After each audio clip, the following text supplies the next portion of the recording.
Bonjour à toutes et à tous, chère Rachel Kahn, marraine de ce prix de la laïcité. Mesdames et messieurs, en vos différents grades et qualités, c'est avec une grande émotion que je vous accueille en cette première journée nationale de la laïcité au ministère de l'Intérieur pour distinguer comme il se doit les lauréats du prix de la laïcité de la République française.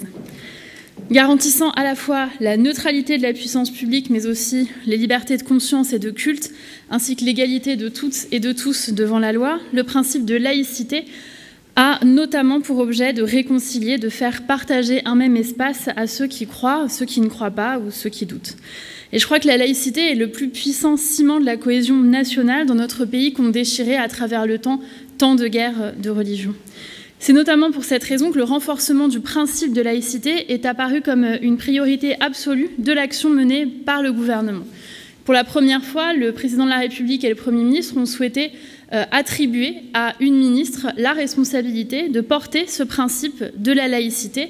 C'est donc pour cela que j'ai été nommée ministre déléguée chargée de la citoyenneté notamment.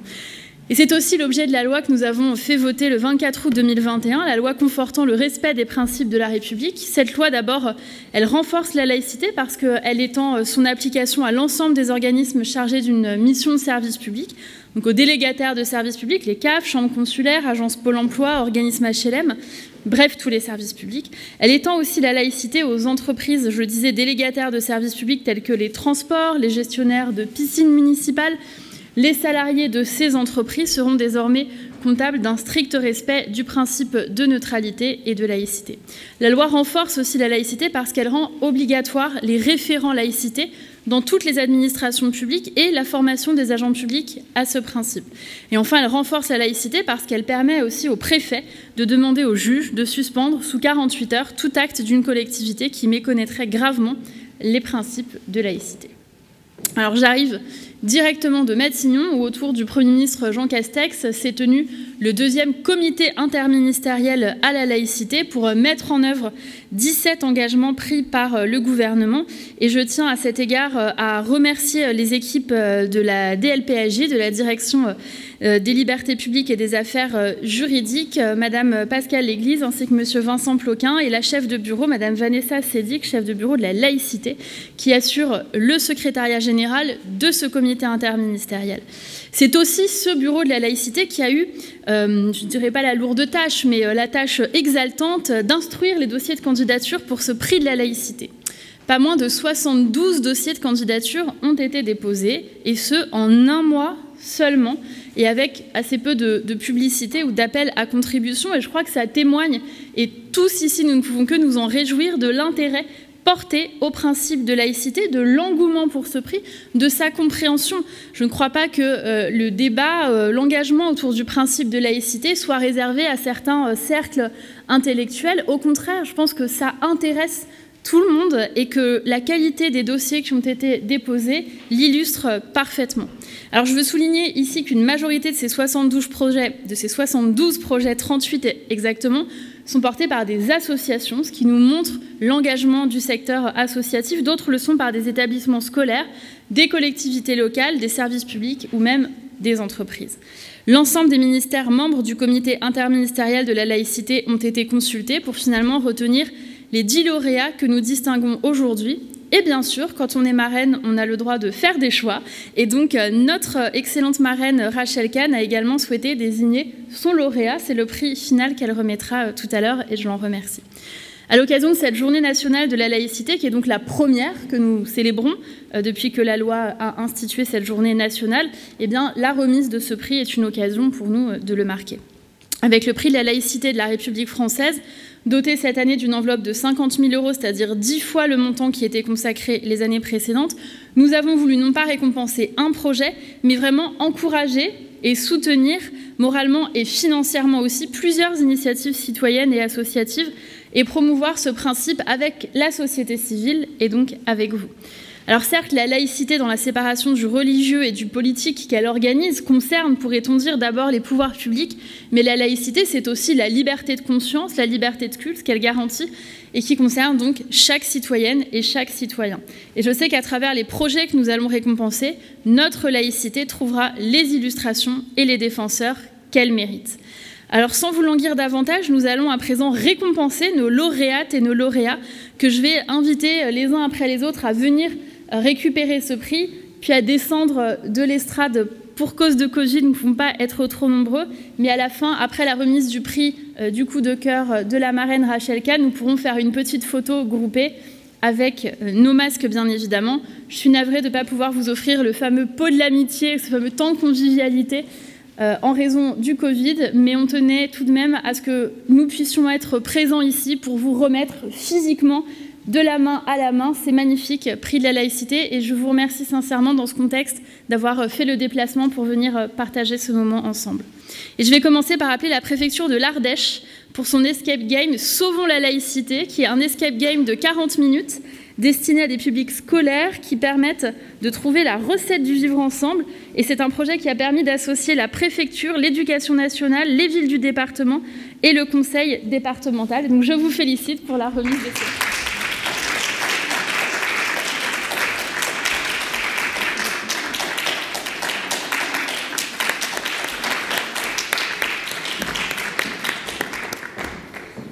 Merci à vous et félicitations. Je vais appeler la cité scolaire Descartes-Maupassant de Fécamp pour sa fresque de la laïcité, une affiche qui reprend la charte de la laïcité à l'école, mais rédigée par et pour les élèves. Je vous invite à venir recevoir votre prix.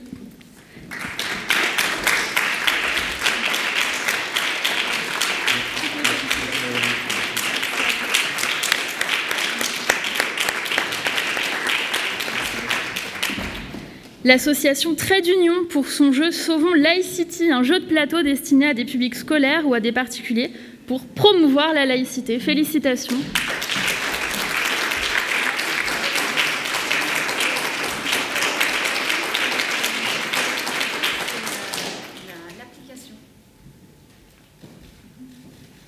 Excusez-moi, mais en fait, ce n'est pas le jeu de plateau Sauvons Laïcity qu'on voulait promouvoir, mais c'était l'application qu'on aimerait mettre en place, à laquelle nous avons un certain nombre de questions, une formulation toute faite et des insertions de vidéos. Et donc voilà. C'est très clair, le message est passé. Merci beaucoup. J'appelle la Fédération de Paris de la Ligue d'enseignement pour son exposition La laïcité, toujours d'actualité, qui est une exposition pédagogique itinérante autour de la laïcité. Je crois que le vernissage a lieu aujourd'hui même. Et j'espère ne pas avoir oublié l'application.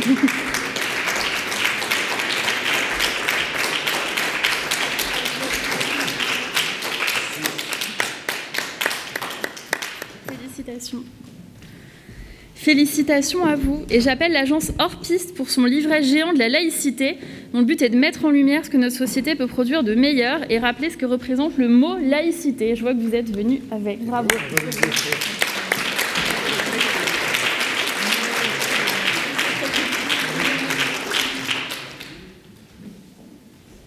J'oublie pas de remettre. Voilà. Merci. Félicitations.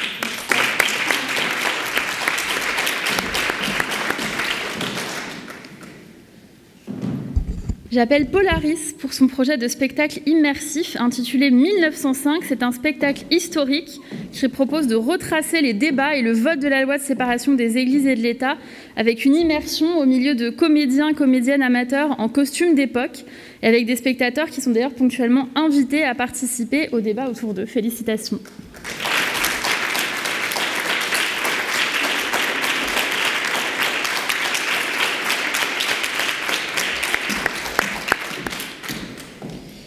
L'Inspé de Lorraine a également produit un jeu qui s'appelle « À l'école de la laïcité ». C'est un jeu avec des questions concernant les faits religieux de la laïcité en France et qui est à destination des élèves. Félicitations.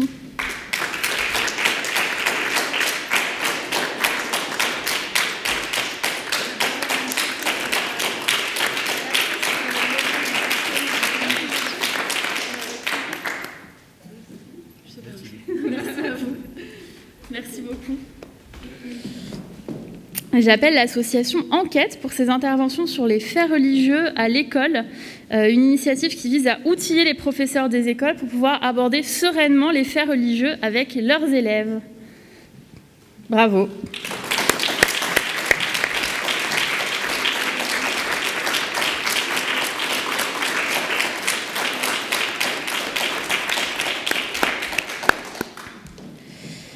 et l'unité éducative en milieu ouvert de Saint-Omer pour sa campagne « La laïcité dans tous ses états », qui est une campagne de publicité de la laïcité avec des affiches qui sont notamment destinées au public de l'unité éducative.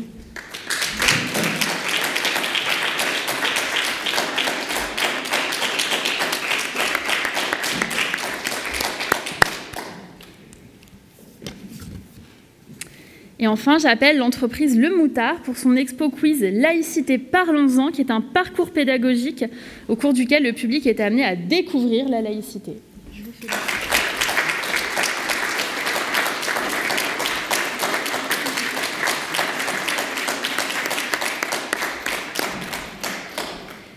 Écoutez, bravo à tous les 10. Je vous adresse toutes nos félicitations. Je sais que ça a été difficile pour le Bureau de la laïcité de départager les initiatives qui étaient toutes innovantes, passionnantes et qui nous montrent à quel point la laïcité peut être très concrètement un enjeu d'engagement et qu'on peut s'en emparer pour en faire quelque chose de quotidien et puis surtout qu'elle nous rassemble, parce que je crois qu'on parle beaucoup de l'expression « vivre ensemble ». Moi, j'aime bien l'expression « faire ensemble ». Et je crois que faire ensemble, c'est ce que vous avez fait. Donc pour ça, je voudrais vraiment qu'on puisse vous applaudir tous et toutes et vous dire bravo.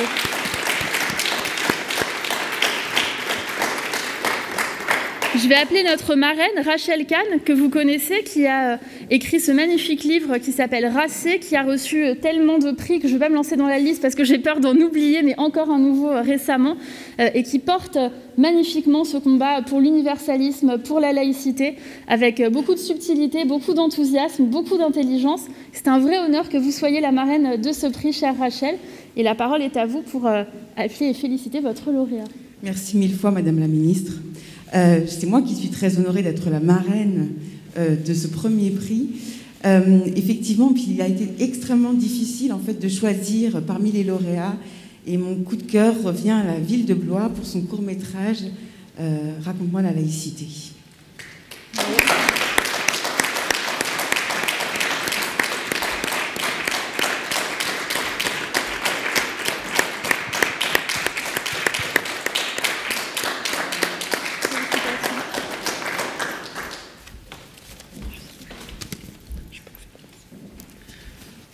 Merci, merci Madame la Ministre. Rachel Kahn, merci, notre chère marraine. 9 décembre 2021, en 1905, la loi de la séparation des églises et de l'État a été promulguée. Aujourd'hui, nous fêtons le 115e anniversaire de cette loi.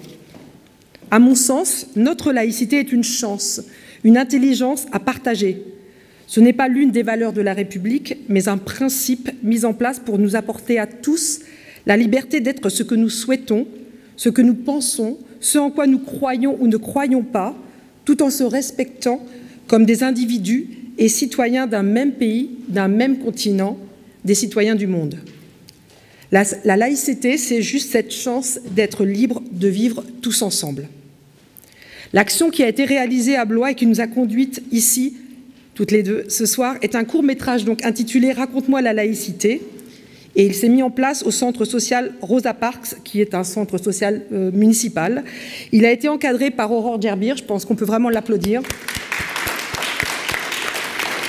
Et Jean-Louis Laval, qui est réalisateur et qui est aussi intervenant en oralité. Il a été réalisé de façon participative, c'est ça son originalité, avec des personnes apprenantes de la langue française, souvent primo-arrivantes en France. L'idée était de leur permettre de connaître, dans leur démarche de recherche, de nationalisation ou d'un statut de réfugié, en plus de la langue française, les valeurs de la République et le principe de la laïcité. En effet, choisir la France pour pays refuge ou d'adoption doit faire sens. Ces personnes ont besoin de savoir ce qui est constitutif de notre République et de ses fonctionnements. Elles doivent pouvoir s'inscrire dans la vie de la cité. Elles sont souvent en quête de réponses et de repères. Ce projet s'est déroulé tout au fil de l'année 2021. Tout d'abord, les participants se sont confrontés à leurs propres connaissances, idées, images de la France, de ses valeurs et principes de la collectivité et de la citoyenneté. Petit à petit, au fur et à mesure de leur apprentissage de la langue et dans le cadre de leurs ateliers sociolinguistiques, ils ont découvert puis rencontré des situations et des acteurs de la vie républicaine, des enseignants, des élus, des responsables de la cour d'appel, le délégué du préfet. Ils ont aussi participé à différents événements locaux comme les rendez-vous de l'histoire de Blois et ont visité des lieux emblématiques de la République comme le palais de justice, la préfecture, l'hôtel de ville, des écoles. Ce film, Raconte-moi la laïcité, est présent ce soir à Blois, en avant-première de la soirée laïcité qui se déroule à l'espace Rosa Parks, en partenariat avec les rendez-vous de l'histoire, la CAF, le FIPD, le Fonds interministériel de prévention de la délinquance. Ce sont les financeurs que nous remercions vivement pour leur confiance.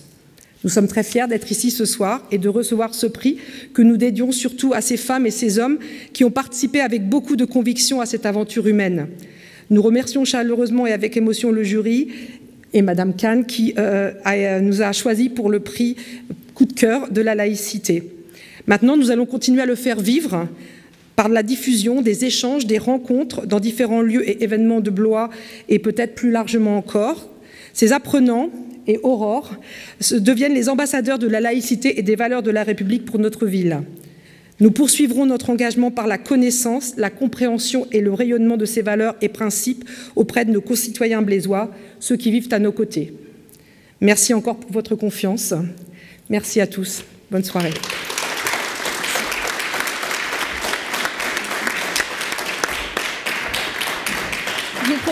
Je vous propose que les lauréats et la marraine puissent venir sur scène pour qu'on puisse faire une petite photo de groupe.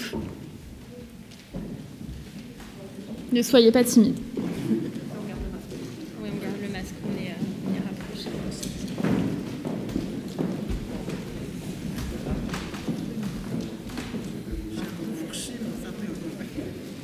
Est-ce que nous avons tout le monde ?